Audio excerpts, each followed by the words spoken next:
Now, I mentioned in my last video that I am a customer of Torrid since 2001, 20 years. I'm Gen X. I'm 48 years old. That means when I was a teenager, when I was a kid, preteen and teenager, and 20s, I had really crappy clothing. I had nothing stylish to choose from at all. That was it.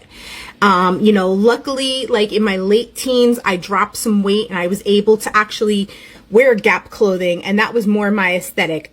All the 90s clothing that, you know, Gen Z wears today, like Adidas and all those brands, Champion, everything, that was my aesthetic back then, plus the Gap, because the Gap was huge then. So I was lucky enough to be able to find clothes that fit me, that I felt were stylish, and that's how I kind of got around that. But prior to that, like my early teens, I had crappy clothes.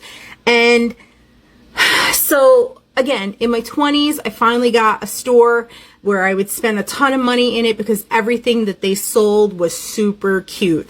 Now, Torrid came around in my late 20s, and I lived up in New Hampshire at the time. Now, somebody coming from the New York tri-state area, moving up to the woods and not having any kind of stylish clothing whatsoever near me, Torrid was that beacon of light, because there was nothing I could find online that fit my tastes. And that's where I shopped. I shopped online. I found a bunch of retailers that were kind of selling stuff online that was different and unique, and it was kind of, you know, edgy. And then, you know, they've fallen off. But nevertheless, I digress. The plus size community has been excluded for years. For years. We are still consistently excluded from high-end luxury brands.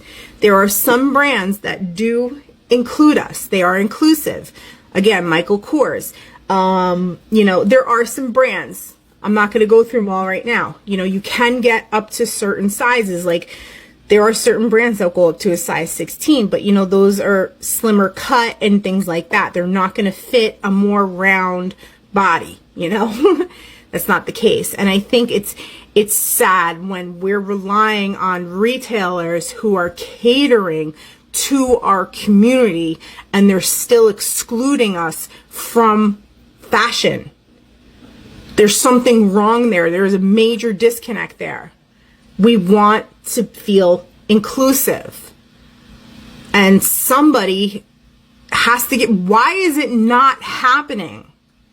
That's what people want to know. Why is it still not happening? Please answer that.